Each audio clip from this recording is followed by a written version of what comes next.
1966, has served Hawaii as an attorney, state government official, high-tech park developer, YMCA executive, university president, speaker, and author, and whereas when he was a sophomore at Harvard College, Kent and Keith wrote a book for student leaders titled The Silent Revolution, Dynamic Leadership in the Student Council, which was published on March 15, 1968. And whereas the book contained guidelines for finding personal meaning in the face of adversity, titled The Paradoxical Commandments, also known as Anyway, and whereas this inspirational composition presents 10 commandments in which a paradox is presented that encourages people to live a kind and giving life, persevere in doing good for humanity, and to act with integrity even though it isn't appreciated. And whereas the Paradoxical Commandments have helped people all over the world to find meaning and happiness in their lives, urging people to love and help others to do what is right and good. And whereas March 15th, 2018 is the 50th anniversary of the first publication of the Paradoxical Commandments in 1968, now, therefore, I, Kirk Caldwell, Mayor of the City and County of Honolulu, do hereby proclaim March 15, 2018 to be Paradoxical Commandments Day.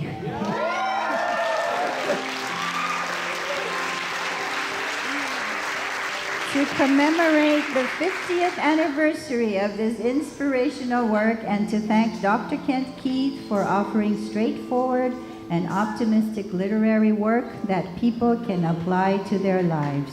Done on this day, the 15th day of March 2018 in Honolulu, Hawaii, Kirk Caldwell.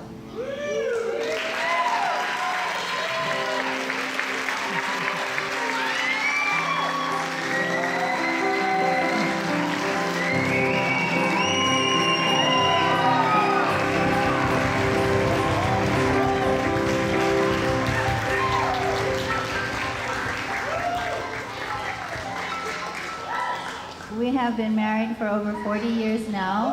I don't like to say it publicly because I feel so old when I say that, but he has made me proud to be his wife every day with his love and the depth of his commitment to his work. And he's the love of my life, my soulmate, my life partner, Dr. Ken Keith.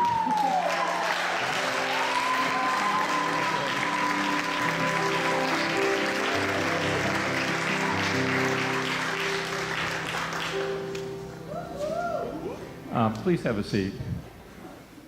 I guess I should be really wise and just sit down after that. I've been very blessed to be married to Elizabeth, and thank you so much, honey, for coming today. The mayor was not sitting around wondering what proclamation to issue. Elizabeth made a strong suggestion and went and picked it up and brought it. She also got a message from the governor and a message from U.S. Senator Brian Schatz. 15 years ago today, Harvard student agencies published this little booklet, The Silent Revolution, Dynamic Leadership in the Student Council. And this booklet included the Paradoxical Commandments. I think we're on this planet to be instruments of the Lord. I think we're here to do God's work. And sometimes we're really sure what that is, and sometimes God just takes us by surprise. This is a story of a great big surprise. I'd like to give you a little background, and I have to go back to the 1960s to give that background to you. I graduated from Roosevelt High School in 1966, went on to college.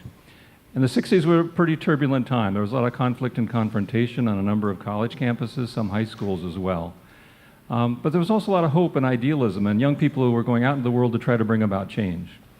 And I was working with them. I was flying around the country speaking and writing and working with them. And I noticed that something discouraging was happening, something that was disturbing, which is a lot of young people were going out into the world to bring about change, and then they were coming back much too soon, discouraged, even embittered, because the change they wanted to bring about was not occurring. and people didn't seem to appreciate what they were trying to do. So I had two messages for them. The first message is, you got to love people. You really got to love people, because that's one of the only motivations that's strong enough to keep you with the people and with the process until change is achieved, because change usually takes time.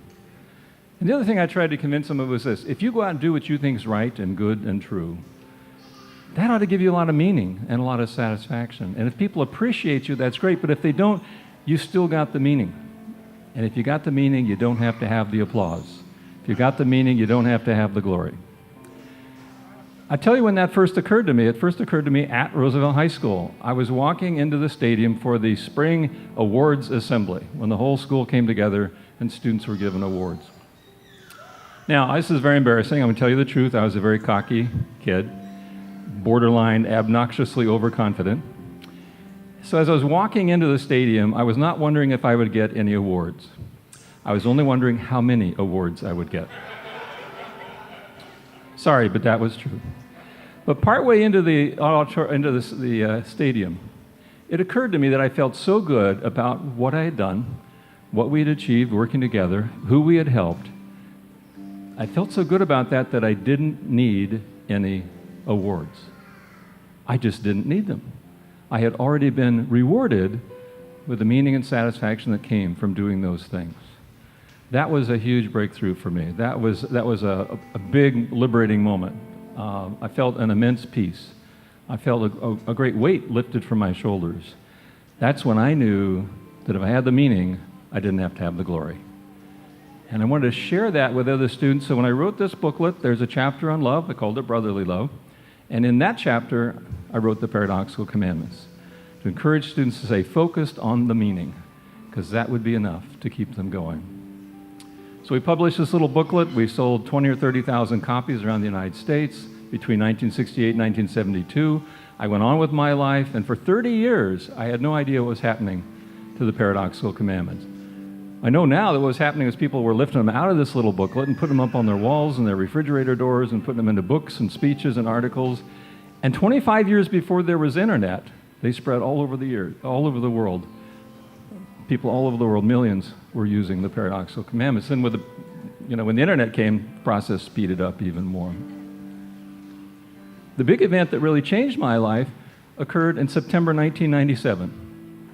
I'm a Rotarian. I belonged to the Rotary Club of Honolulu at the time. And service clubs often begin their meeting with a poem or a prayer or a thought for the day. So my fellow Rotarian went up to the podium, and he noted that Mother Teresa had died 2 weeks before. And he said in her memory he wanted to read a poem that she'd written. So I bowed my head to listen to the poem. And what he read was 8 of the original 10 Paradoxical Commandments, exactly as I'd written them 30 years before. So I recognized them. I was calm. I didn't go, hey, like that or anything, I wouldn't do that to anybody, So I just went up to him after the meeting, and I said, that thing that you read, where did you get it? And he said, isn't it wonderful? And I said, well, actually, I wrote it. Well, he was a kind and courteous Rotarian. He didn't say anything. He did give me a look. I don't know what that look meant to him. To me, it meant, you poor delusional megalomaniac, claiming to have written something by Mother Teresa. How dare you? I said, well, where did you get it? He said, well, it was in a book about Mother Teresa. I said, do you know the title? He said, no, I don't. So next night I went to a bookstore, went to Borders over at Ward, and of course there's a whole shelf of books, about Mother Teresa. So I just started at the left and went through every page of every book till I finally found it in a book called Mother Teresa, A Simple Path, compiled by Lucinda Vardy. Didn't say Mother Teresa wrote it. It'd be rearranged to look more like a poem. I just wrote a list. What it said was a sign on the wall at Shishu Bhavan, the children's home in Calcutta. So Mother Teresa thought the Paradoxical Commandments were important enough to put up on the wall of her orphanage in Calcutta. And I'm standing there in this bookstore, I'm getting the chills. I want to laugh, I want to cry, I want to shout, I want to do something. I figured if I did all that, I'd get arrested, so I tried to be careful. But that was like a really, really big moment. Obviously because I respect Mother Teresa and how she tried to live her faith. But but also because my wife and I have been in a lot of orphanages and children's homes in 5 or 6 different countries, and actually adopted all 3 of our children from orphanages in Japan and Romania. So the idea that was on the wall in a children's home, and it was Mother Teresa's children's home, that seemed like about the biggest signal God could ever send me. Like, wake up down there, do something. So I started speaking and writing about the Paradoxical Commandments again, after 30 years had passed. Set up a website, paradoxicalcommandments.com. More than 1 million people from 150 countries have visited the website. Wrote 4 books, 2 secular and 2 religious. More than 250,000 copies of those books have been sold worldwide. If you go into a search engine today and you type in the whole first paradoxical commandment, people are illogical, unreasonable, self-centered, love them anyway, you'll get anywhere, depending on the search engine, anywhere from 110,000 to 170,000 results. They've really, really spread. Because of that, I get messages from people who tell me that they've used the paradoxical commandments to raise their children or get through a difficult time at work. They carry them around in their wallets or purses, and they look at them every day when they get up in the morning before they go out in the world to remind themselves what's really important, to stay focused on what's meaningful. So I set out to inspire people, and now they're inspiring me. And I'm just very grateful. I feel like I'm part of this growing group of, a network of kindred spirits, and I just feel very blessed, and I feel very, very surprised, very grateful. The question I get most often is, how did a 19-year-old write the Paradoxical Commandments? So I've got 2 major influences, and I got 2 really practical reasons. My family was a huge influence. My parents are Nebraska Methodists. And my parents, my aunts and uncles, Nebraska Methodists, and they didn't think life was about power, wealth, and fame. They thought it was about living your faith and living your values and loving people and taking care of people and doing your duty and being responsible. And, so I showed the Paradoxical Commandments in the manuscript to my dad, and he looked at it and goes, "Yep, we know this. That's nice. Nice of you to write it down." So I had my own way of explaining it. Like, you start with the statement of adversity, and then you hit them with the positive commandment. You create a little jolt there. But I was not inventing an attitude toward life. I was reporting on an attitude toward life that was all around me. I was just very blessed to grow up that way. There was another really big influence specifically about the anyway idea. And surprisingly, that came from my understanding of Good Friday. Now, I never wanted to think about Good Friday or talk about it. Let's just jump to Easter as fast as we can. When you think about all the cruelty and pain and hate that was inflicted on Jesus that day, it was just like, that's the worst day in history, right?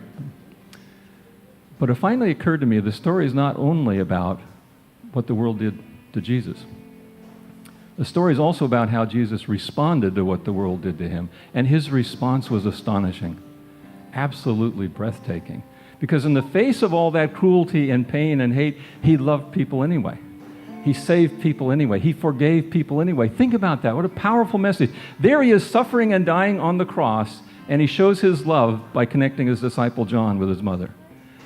Suffering and dying on the cross, he saved one of the other robbers who was crucified with him. Suffering and dying on the cross, he asked God to forgive the people who crucified him. So the loving, forgiving Spirit of Jesus triumphed over everything that the world did to him that day. The world could not change who he was or what he came to do. So Good Friday to me was not a defeat.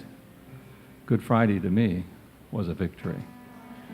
On Good Friday, Jesus triumphed over life. Then on Easter Sunday, he triumphed over death.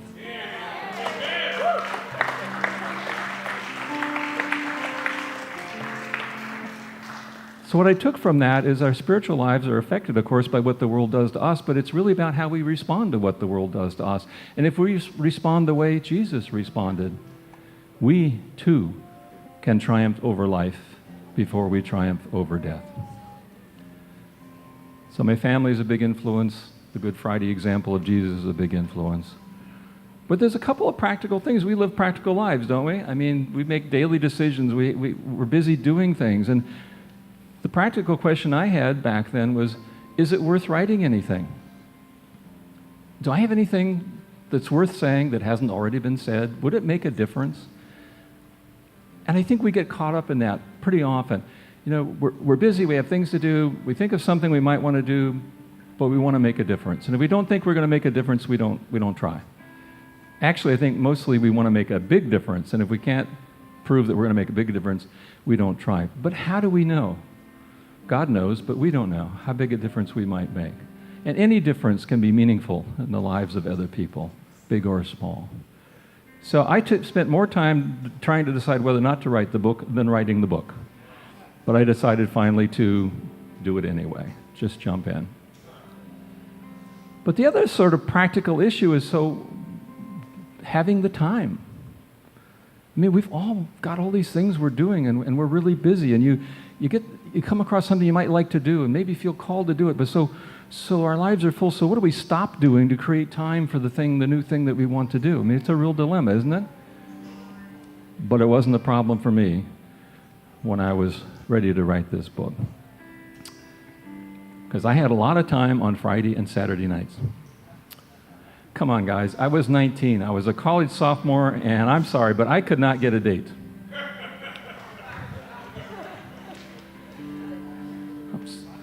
It's true. As a freshman, I could get a date. And I'd take the young lady out and spend the evening talking about the meaning of life. And then I couldn't get a second date. They wouldn't go out with me again. And then they start talking to their friends, and I couldn't get any more first dates. So this guy is really boring. Don't go out with him. So there I was, sitting in my room on Friday and Saturday night, just me and my typewriter. Now, God knew I was going to meet Elizabeth 4 years later in Japan, but I didn't know that, and He wasn't telling me, right? All I knew is I'm sitting there in my room on Friday and Saturday night alone. Well, just me and my typewriter. And it finally dawned on me, maybe I'm supposed to type something. So I did. And this is what I wrote. It's really kind of embarrassing to have to admit, but if I'd had a normal social life, I would have never written the Paradoxical Commandments. Well, that's the backstory. Thanks for listening. I'm just grateful to be alive for the 50th anniversary. And